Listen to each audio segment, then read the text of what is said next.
Hello friends, welcome to my YouTube channel. और आज मैं आपको यूपी टीईटी 2018 का हिंदी का पेपर सॉल्व कराऊंगी। तो चलिए स्टार्ट करते हैं आज का सेशन। आज का पहला क्वेश्चन है, प्रैग ऐतिहासिक में किस उपसर्ग का उपयोग किया जाता है। तो मैं आपको बता दूं कि उपसर्ग का मीनिंग क्या होता है। उपसर्ग का अर्थ होता है समीप। तो चलिए देखते हैं ऑप्शंस। पहला ऑप्शन है प्रा, ऑप्शन बी है प्राग, ऑप्शन सी है प्राग और ऑप्शन डी है प्रागतिक। तो इसका राइट आंसर हो जाएगा ऑप्शन नंबर बी, प्राग। क्योंकि अगर इसको आप तोड़ेंगे तो प्रा और प्राग और ये सारे उपसर्ग के अंतर्गत नहीं आते। आप उस उपसर्ग को पढ़ेंगे जब। देखते हैं क्वेश्चन नंबर 2, तुलसीदास किसकी कविता है। ऑप्शन ए हरिवंश राय बच्चन की, option B Muktibodh, option C Agyeya की, ऑप्शन डी है सूर्यकांत त्रिपाठी निराला। तो इसका राइट आंसर हो जाएगा option number D, Suryakant Tripathi Nirala की है। चलेंगे नेक्स्ट क्वेश्चन, वैदेही वनवास किसकी रचना है। ऑप्शन ए मैथिली शरण गुप्त की, ऑप्शन बी अयोध्या सिंह उपाध्याय हरिऔध की, ऑप्शन सी रामधारी सिंह दिनकर की और ऑप्शन डी है श्रीधर पाठक की। तो इसका राइट आंसर हो जाएगा option number B, Ayodhya Singh Upadhyay Hariaudh. देखेंगे नेक्स्ट क्वेश्चन, निम्न में से पुल्लिंग शब्द का चयन कीजिए। ऑप्शन ए पखावज, ऑप्शन बी पहिया, ऑप्शन सी लिखावट और ऑप्शन डी है मझधार। तो इसका राइट आंसर हो जाएगा ऑप्शन नंबर बी, क्योंकि पखावज, लिखावट और मझधार ये सारे जो हैं वह स्त्री में हैं। चलेंगे नेक्स्ट क्वेश्चन देखेंगे। क्वेश्चन है कि अगर कभी ऐसे क्वेश्चन आए कि आप गद्यांश को पढ़कर सही उत्तर को छांटना हो तो सबसे पहले क्वेश्चन पढ़ा कीजिए। पहला क्वेश्चन पढ़ते हैं, संप्रेषण कला क्या नहीं है। ऑप्शन ए है प्रभावशाली भाषा, ऑप्शन बी है अलंकरण, ऑप्शन सी है आत्मविश्वास, ऑप्शन डी है विचारों और भावनाओं को व्यक्त करना। अब चलते हैं गद्यांश की तरफ। स्पष्ट आत्मविश्वास, विषय की अच्छी पकड़ और प्रभावशाली भाषा में अपने विचारों और भावनाओं को व्यक्त करना ही संप्रेषण कला है, जो निरंतर अभ्यास से निखारी जा सकती है। तो उसने पूछा क्या नहीं है, तो हमारा पहले लाइन से ही मिल रहा है, स्पष्टता, आत्मविश्वास, विषय की अच्छी पकड़ और प्रभावशाली भाषा। तो हमको इसमें प्रभावशाली भाषा भी मिल गई, पहला ऑप्शन मिल गया, तो ये नहीं होगा। विचारों और भावनाओं को व्यक्त करना, ये भी नहीं है। इसके बाद कह रहा है आत्मविश्वास, दूसरा पॉइंट है, तो ये भी नहीं है। तो बचा सिर्फ हमारा अलंकरण, तो यही राइट आंसर हो जाएगा। इसका आंसर हो जाएगा ऑप्शन नंबर बी। चलेंगे नेक्स्ट क्वेश्चन देखेंगे, संप्रेषण कला का विकास किससे होता है। ऑप्शन ए है अनायास, ऑप्शन बी अभ्यास से, ऑप्शन सी है भाषण से, ऑप्शन डी है विषय की अच्छी पकड़ से। तो इसको लिए पढ़ते हैं अभ्यास। लास्ट मैंने क्वेश्चन यहाँ पे फिनिश किया था इस पैराग्राफ से, तो इसके आगे पढ़ेंगे, जो निरंतर अभ्यास से निखारी जा सकती है। क्या निखारी जा सकती है, संप्रेषण कला। तो आपका आंसर यहीं से मिल गया, अभ्यास से निखारी जा सकती है, बाकी चीज़ें गलत हो जाएंगी। चलेंगे नेक्स्ट क्वेश्चन देखेंगे, निम्न में से संयुक्त व्यंजन कौन सा नहीं है। ऑप्शन ए त्रा, ऑप्शन बी य, ऑप्शन सी छ और ऑप्शन डी है ज्ञ। तो आपको पता ही होगा संयुक्ताक्षर जो हैं हमारे वह छ, त्र, ज्ञ ये हैं, और इसके बाद भी हमारा श आता है। तो हमको इसमें त्रा मिल रहा है, छ मिल रहा है, ज्ञ मिल रहा है, तो बचा कौन, या। तो हमारा ये तो गलत हो जाएंगे क्योंकि ये सारे हैं। इसका राइट आंसर हो जाएगा ऑप्शन नंबर बी, या। कौन सा नहीं है ये पूछ रहा है। हम लोग हमेशा पढ़ लेते हैं स्पीडली, अच्छा संयुक्त व्यंजन बस इतना पढ़ा छोड़ दिया, आगे पढ़ते नहीं है। तो सही से पढ़ें क्वेश्चन को। देखते हैं नेक्स्ट क्वेश्चन, मृत्युंजय पद में कौन सा समास है। ऑप्शन ए बहुव्रीहि, ऑप्शन बी द्विग, ऑप्शन सी कर्मधाराएं और ऑप्शन डी है द्वंद्व। तो आप लोग को पता ही होगा कि बहुव्रीहि तीसरी तरफ को दिखाता है, द्विग के बीच में डैश लगता है, द्विग संख्यावाची होते हैं, और कर्मधारा आपको पता होगा उपसर्ग लगता है, द्वंद्व में बीच में डैश लगता है। तो मृत्युंजय, मृत्यु को जीतने वाला अर्थात भगवान शिव जी। तो तीसरी तरफ दिखा रहा है, तो बहुव्रीहि हो जाएगा इसका राइट आंसर ऑप्शन ए। देखेंगे नेक्स्ट क्वेश्चन, अलंकार में किस उपसर्ग का प्रयोग किया गया है। एक चीज़ पॉइंट नोट करिए कि अगर कभी भी अलंकार जैसे कोई भी शब्द है, कभी भी कोई भी शब्द दिया हो जिसके ऊपर चंद्रबिंदु दी रहे, तो इसका मतलब ही होता है माँ। पॉइंट, बिंदु चंद्रबिंदु इज इक्वल टू माँ। तो हमेशा इसको याद करके रखिए कि चंद्रबिंदु अगर आएगा तो माँ हो जाएगा। अब किसी में माँ दिख रहा है आपको, ऑप्शन नंबर डी में दिख रहा है अलम, तो option number D is the right answer हो जाएगा इसका। चलेंगे देखेंगे नेक्स्ट क्वेश्चन। क्वेश्चन नेक्स्ट है, निम्नलिखित रेखांकित शब्दों का पद परिचय बताइए। यह पुस्तक किसकी है में रेखांकित शब्द है पुस्तक। ऑप्शन ए गुणवाचक विशेषण है, ऑप्शन बी सार्वनामिक है, ऑप्शन सी है सर्वनाम एक वचन स्त्रीलिंग है, ऑप्शन डी है संबोधन अपव्यय है। तो पुस्तक के बारे में बता रहा है, पुस्तक एक विशेषता बता रहा है कि यह पुस्तक किसकी है, और पुस्तक जो है वह एक वचन है, पुस्तक होता भी स्त्रीलिंग है, तो कहीं पर दिख रहा है आपको। हाँ, ऑप्शन नंबर बी सार्वनामिक विशेषण है, पुस्तक जो है एक विशेष के रूप में है और यह एक वचन और स्त्रीलिंग है, तो इसका राइट आंसर हो जाएगा ऑप्शन नंबर बी।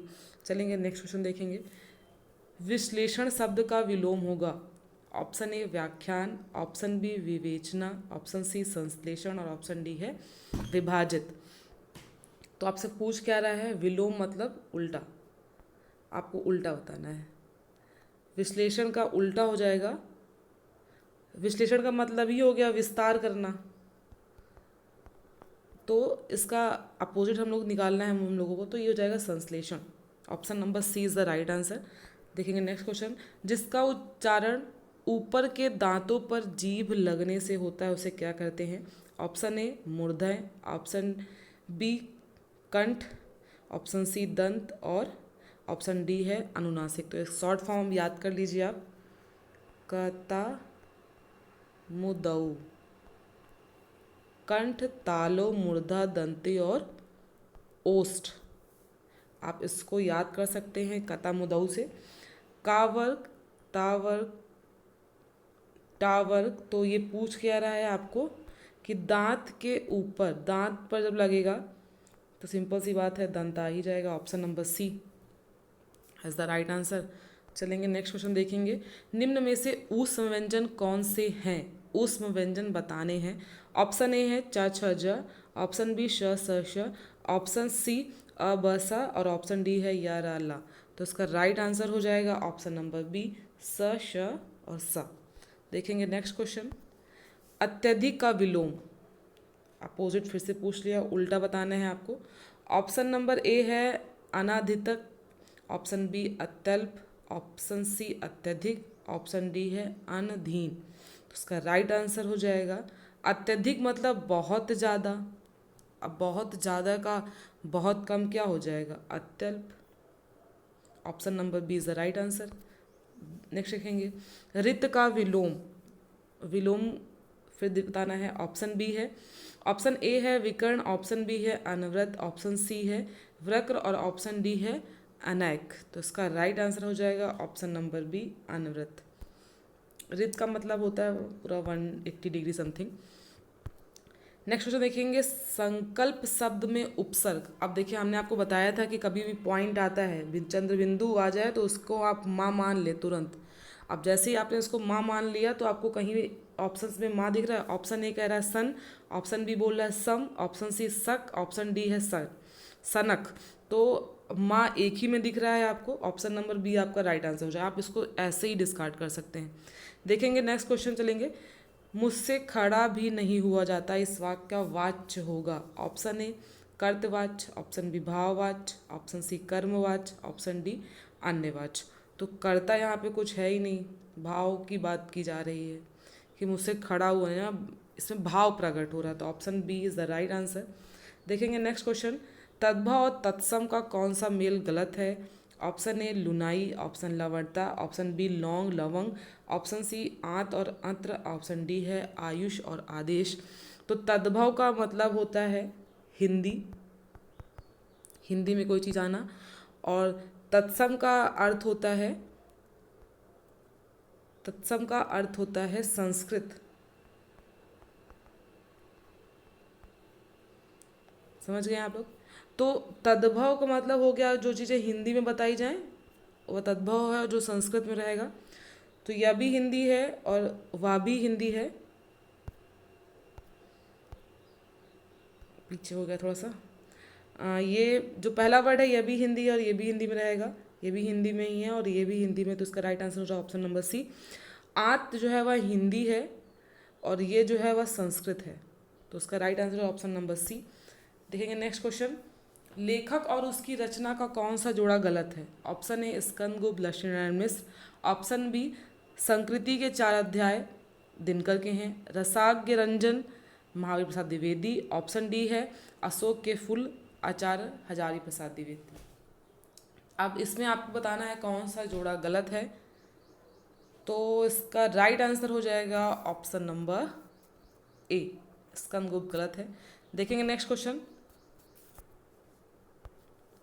कवि और उसकी रचना का कौन सा जोड़ा सही नहीं है, मतलब इसमें भी आपको गलत बताना है। ऑप्शन ए परिमल सूर्यकांत त्रिपाठी निराला जी का है, शिवराज भूषण भूषण की है, शब्द रसायन देव की है, उद्धव शतक भारतेंदु हरिश्चंद्र की है। तो option A is the right, option B भी सही है, ऑप्शन सी भी सही है। ये तीनों उनकी रचनाएं हैं, जबकि उद्धव शतक जो है वह जगन्नाथ जी की है, जगन्नाथ दास की,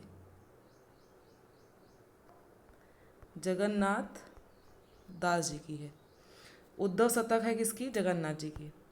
चलेंगे नेक्स्ट क्वेश्चन देखेंगे। लेखक और उसकी कृति के युग्म में कौन सा युग्म गलत है? ऑप्शन ए आर्यों का देश, आर्यों का आदि देश दातृशरण पूर्णानंद, ऑप्शन बी बोलगा से गंगा राहुल संकृत्यान, ऑप्शन सी सूरज का 7वां घोड़ा धर्मवीर भारती और ऑप्शन डी है दर्शन दिग्दर्शन रामचंद्र शुक्ल।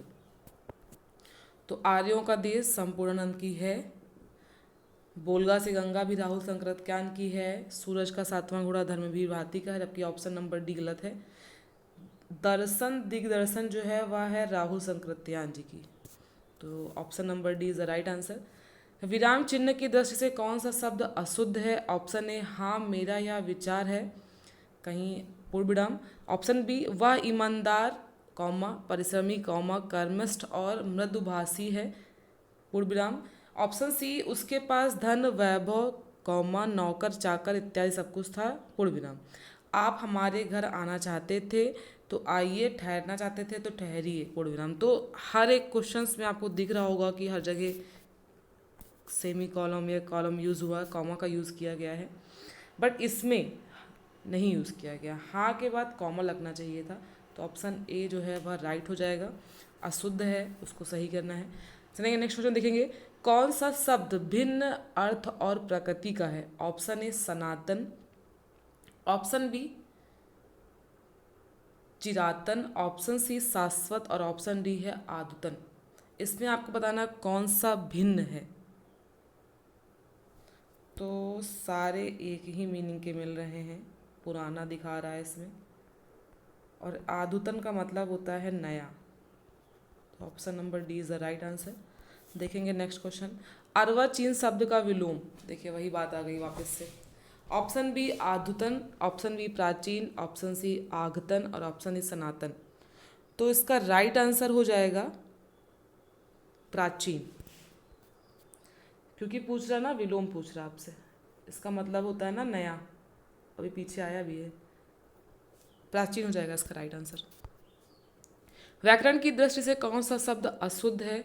ऑप्शन ए विभीषण, ऑप्शन बी विरहणी, ऑप्शन सी गृहिणी और ऑप्शन डी है जगत गुरु।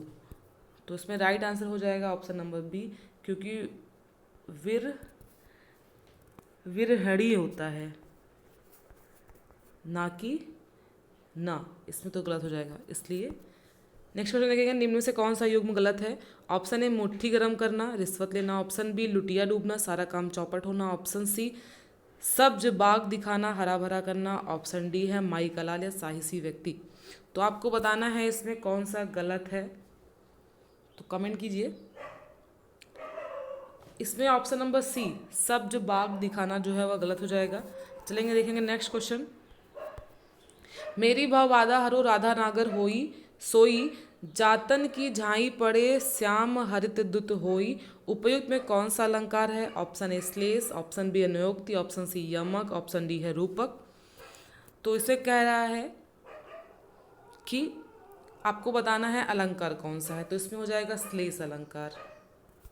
देखेंगे नेक्स्ट क्वेश्चन, गौशाला में कौन सा समास यूज होगा? ऑप्शन ए बहुव्रीहि, ऑप्शन बी तत्पुरुष, ऑप्शन सी द्वंद्व और ऑप्शन डी है द्विगु।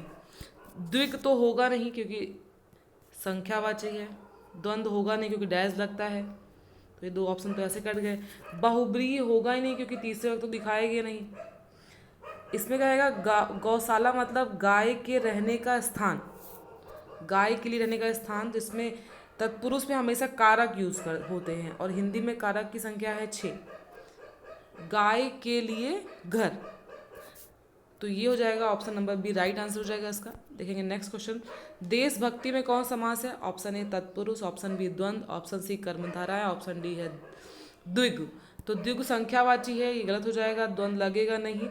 तत्पुरुष और कर्मधाराएं, कर्मधाराएं भी नहीं होगा, तत्पुरुष हो जाएगा क्योंकि इस पर भी कर्म की बात कर रहा है। कह रहा है देश की भक्ति, तो की आ जा रहा है तो कारक आ जा रहा है, तो ये भी सही रहेगा। तो ये रहे इंपॉर्टेंट क्वेश्चंस मैंने आपको बताया। यूपीटीटी 2018 का पेपर सॉल्व कराया है हिंदी का। अगर आपको यह वीडियो अच्छा लगा हो तो प्लीज़ हमारे चैनल को लाइक शेयर सब्सक्राइब जरूर कीजिए। Okay, thank you.